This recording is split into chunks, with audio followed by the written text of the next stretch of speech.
ಈ ವಿಡಿಯೋಲಿ sub inspector ಆಗೋದು ಹೆಂಗೆ ಅಂತ ನೋಡೋಣ. ದೇಶಕ್ಕೋಸ್ಕರ ಏನಾದ್ರೂ ಮಾಡಬೇಕು, ಪೊಲೀಸ್ ಲೈನ್ಗೆ ಹೋಗೋದು ನಿಮ್ಮ ಡ್ರೀಮ್ ಆಗಿದ್ರೆ ಈ ವಿಡಿಯೋನ ಕಂಪ್ಲೀಟ್ ಆಗಿ ನೋಡಿ. ಪೊಲೀಸ್ ಲೈನ್ ಅಲ್ಲಿ ತುಂಬಾ ಪೋಸ್ಟ್ ಗಳಿರುತ್ತೆ, ಅದರಲ್ಲೇ ಒಂದು SI ಸಬ್ ಇನ್ಸ್ಪೆಕ್ಟರ್. ಈ ವಿಡಿಯೋಲಿ ಸಬ್ ಇನ್ಸ್ಪೆಕ್ಟರ್ ಕೆಲಸ ಏನು, ಸಬ್ ಇನ್ಸ್ಪೆಕ್ಟರ್ ಆಗಕ್ಕೆ ಕ್ವಾಲಿಫಿಕೇಶನ್ಸ್ ಏನೇನಿರಬೇಕು, ಹೈಟು, ಏಜ್ ಲಿಮಿಟು ಎಲ್ಲ ಚೆಕ್ ಮಾಡೋಣ. ಸಬ್ ಇನ್ಸ್ಪೆಕ್ಟರು ಇನ್ಸ್ಪೆಕ್ಟರ್ ಸೂಪರ್ವಿಷನ್ ಅಲ್ಲಿ ಕೆಲಸ ಮಾಡ್ತಿರ್ತಾರೆ. ಜೂನಿಯರ್ ರ್ಯಾಂಕ್ ಇನ್ಸ್ಪೆಕ್ಟರ್ ಆಗಿ SI. ಸಬ್ ಇನ್ಸ್ಪೆಕ್ಟರ್ ಶೋಲ್ಡರ್ ಮೇಲೆ 2 ಸ್ಟಾರ್ ಇರುತ್ತೆ. ಮೇನ್ ಆಗಿ ಇವ್ರ ಕೆಲಸ ಬಂದು ಕಾನ್ಸ್ಟೇಬಲ್ಸ್ನ ಕಮಾಂಡ್ ಮಾಡೋದು, ಇನ್ಸ್ಪೆಕ್ಟರ್ಗೆ ಹೆಲ್ಪ್ ಮಾಡೋದು, ರಿಪೋರ್ಟ್ಸ್ನ ಚೆಕ್ ಮಾಡೋದು, ಏರಿಯಾ ಅಲ್ಲಿ ಗಲಾಟೆ ಆದರೆ ಅದನ್ನ ಹೋಗಿ ಸ್ಟಾಪ್ ಮಾಡೋದು, ಕ್ರೈಮ್ನ ಇನ್ವೆಸ್ಟಿಗೇಟ್ ಮಾಡೋದು, ಕ್ರಿಮಿನಲ್ಸ್ನ ಹಿಡಿಯೋದು, ಅವ್ರ ಪೋಸ್ಟಿಂಗ್ ಆಗಿರೋ ಏರಿಯಾ ಅಲ್ಲಿ ಎಲ್ಲ ಸೇಫ್ ಅಂಡ್ ಸೌಂಡ್ ಆಗಿದೆ ಅಂತ ನೋಡ್ಕೊಳ್ಳೋದು. ಇದು ಸಬ್ ಇನ್ಸ್ಪೆಕ್ಟರ್ಸ್ ಮಾಡೋ ಕೆಲಸ. ಈಗ ಸಬ್ ಇನ್ಸ್ಪೆಕ್ಟರ್ ಆಗೋದಕ್ಕೆ ಕ್ವಾಲಿಫಿಕೇಶನ್ಸ್ ಏನೇನು ಬೇಕು ಅಂತ ನೋಡೋಣ. ಫಸ್ಟ್ ಸ್ಟೆಪ್ ಬಂದು ಕ್ಯಾಂಡಿಡೇಟ್ 12th ಪಾಸ್ ಮಾಡ್ಕೋಬೇಕು. ಯಾವುದಾದ್ರೂ ಒಂದು ಸ್ಟ್ರೀಮಲ್ಲಿ 12th ಸ್ಟ್ಯಾಂಡರ್ಡ್ ಪಾಸ್ ಮಾಡಬೇಕು. ಅದ್ರ ಜೊತೆಗೆ ಒಂದು ಗ್ರಾಜುಯೇಷನ್ ಡಿಗ್ರಿ ಇರಬೇಕು. ಇಲ್ಲ ಸಬ್ ಇನ್ಸ್ಪೆಕ್ಟರ್ ಆಗೋದಕ್ಕೆ ಅಪ್ಲಿಕೇಶನ್ ಫಾರ್ಮ್ನ ಫಿಲ್ ಮಾಡೋದಕ್ಕಾಗಲ್ಲ. ರಾಜ್ಯ ಸರ್ಕಾರದವ್ರ ಕಡೆಯಿಂದ ಪ್ರತಿ ವರ್ಷ SI ಪೋಸ್ಟ್ಗೆ ಅಪ್ಲಿಕೇಶನ್ ಬಿಡ್ತಾರೆ. ಸೊ ಫಾರ್ಮ್ ಯಾವಾಗ ಬಿಡ್ತಾರೆ ನೋಡ್ಕೊಂಡಿದ್ದು ಅಪ್ಲಿಕೇಶನ್ ಫಾರ್ಮ್ನ ಫಿಲ್ ಮಾಡಬೇಕು. ಫಾರ್ಮ್ ಫಿಲ್ ಮಾಡಿ ಸಬ್ಮಿಟ್ ಆದಮೇಲೆ ನೆಕ್ಸ್ಟು ಆ ಕ್ಯಾಂಡಿಡೇಟ್ಸು ಈ 4 ಸ್ಟೆಪ್ನ ಪಾಸ್ ಮಾಡಬೇಕು. ಅದು ಬಂದು first written exam, physical requirements, physical ability test, document verifications.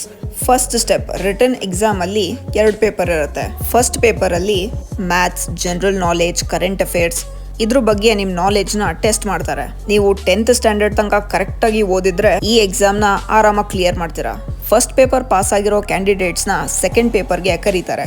Second paper ಅಲ್ಲಿ general science, general studies, maths, Indian history, Indian geography, reasoning ಇದ್ರ ಬಗ್ಗೆ ಕ್ವೆಶ್ಚನ್ಸ್ ಇರುತ್ತೆ. ಸೆಕೆಂಡ್ ಪೇಪರು ಕ್ಲಿಯರ್ ಆಗೋ ಸ್ಟೂಡೆಂಟ್ಸ್ಗೆ ಫಿಸಿಕಲ್ ಎಕ್ಸಾಮಿನೇಷನ್ಸ್ಗೆ ಕರೀತಾರೆ. ಇದರಲ್ಲಿ ನಿಮ್ಮ ಹೈಟ್, ವೇಟ್, ಚೆಸ್ಟ್ ಇದನ್ನೆಲ್ಲ ಮೆಜರ್ ಮಾಡ್ತಾರೆ. ಇದರಲ್ಲಿ ಗಂಡಸರು ಹೈಟ್ ಬಂದು 165 ಸೆಂಟಿಮೀಟರ್ಸ್ ಇರಬೇಕು. ಹೆಣ್ಮಕ್ಳು ಹೈಟ್ ಬಂದು 152 ಸೆಂಟಿಮೀಟರ್ಸ್ ಇರಬೇಕು. ನೆಕ್ಸ್ಟು ವೇಟು, ಗಂಡಸರು ಹೈಟ್ ಬಂದು 52 kgs ಇರಬೇಕು. ಹೆಣ್ಮಕ್ಳು ವೇಟು 40 kgs ಇರಬೇಕು. ಹೈಟ್ ಮತ್ತೆ ವೇಟ್ ಕ್ಯಾಟಗರಿಯಲ್ಲಿ ಪಾಸ್ ಆದ್ಮೇಲೆ ಚೆಸ್ಟ್ ನ ಮೆಜರ್ ಮಾಡ್ತಾರೆ. ಗಂಡಸರು ಚೆಸ್ಟ್ ಮೆಜರ್ಮೆಂಟ್ ಬಂದು 80 to 85 ಸೆಂಟಿಮೀಟರ್ಸ್ ಇರಬೇಕು. ಹೆಣ್ಮಕ್ಳಿಗೆ ಮಾತ್ರ ಯಾವುದೇ ಚೆಸ್ಟ್ ಮೆಜರ್ಮೆಂಟ್ ರಿಕ್ವೈರ್ಮೆಂಟ್ ಇಲ್ಲ. ಮೂರನೇದು ಬಂದು physical ability test. Written exam, physical requirement clear ಮಾಡ್ಕೊಂಡಾದ್ಮೇಲೆ ಆ ಕ್ಯಾಂಡಿಡೇಟ್ಸ್ ಫಿಸಿಕಲ್ ಎಬಿಲಿಟಿ ಟೆಸ್ಟ್ನ ಕೊಡಬೇಕು.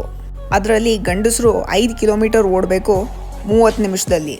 ಈ ಕಡೆ ಹೆಣ್ಮಕ್ಳು 2.4 ಕಿಲೋಮೀಟರ್ಸ್ ಓಡಬೇಕು 16 ಮಿನಿಟ್ಸ್ ಅಲ್ಲಿ. ರನ್ನಿಂಗ್ ಪಾಸ್ ಆಗೋ candidates next high jump, long jump, shot put ಈ ಗೇಮ್ಸ್ ಬೇಸಿಸ್ ಮೇಲೆ ಟೆಸ್ಟ್ ಮಾಡ್ತಾರೆ. ಲಾಂಗ್ ಜಂಪ್ ಬಂದು 8 ಫೀಟ್, ಹೈ ಜಂಪ್ ಬಂದು 2 ಫೀಟ್ ಎಗರ್ಬೇಕಾಗಿ ಬರುತ್ತೆ. ಇದರಲ್ಲಿ ಕ್ಯಾಂಡಿಡೇಟ್ಸ್ಗೆ 2 to 3 ಚಾನ್ಸಸ್ಸು ಕೊಡ್ತಾರೆ. ಈ ಕಡೆ ಗಂಡಸರಿಗೆ long jump 11 feet, high jump ಬಂದು 3 ಫೀಟ್, ಅವ್ರಿಗೂ 2 to 3 ಚಾನ್ಸಸ್ ಕೊಡ್ತಾರೆ. Next short put requirement.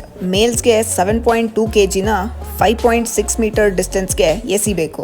ಈ ಕಡೆ ಫೀಮೇಲ್ಸ್ಗೆ 4 kgನ 3.7 ಮೀಟರ್ಸ್ ಡಿಸ್ಟೆನ್ಸ್ಗೆ ಎಸಿಬೇಕು.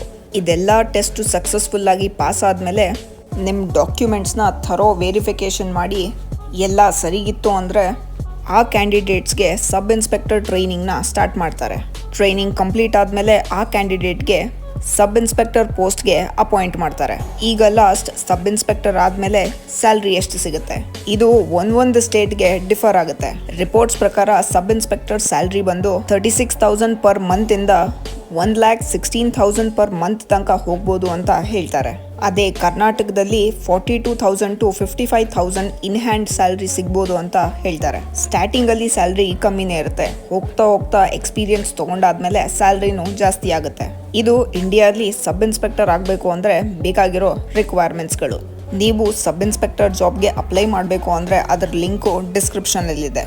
ಈ ವಿಡಿಯೋ ನಿಮಗೆ ಇನ್ಫಾರ್ಮೇಟಿವ್ ಅನಿಸಿದ್ರೆ ಲೈಕ್, ಶೇರ್ ಮತ್ತು ಸಬ್ಸ್ಕ್ರೈಬ್ ಮಾಡಿ.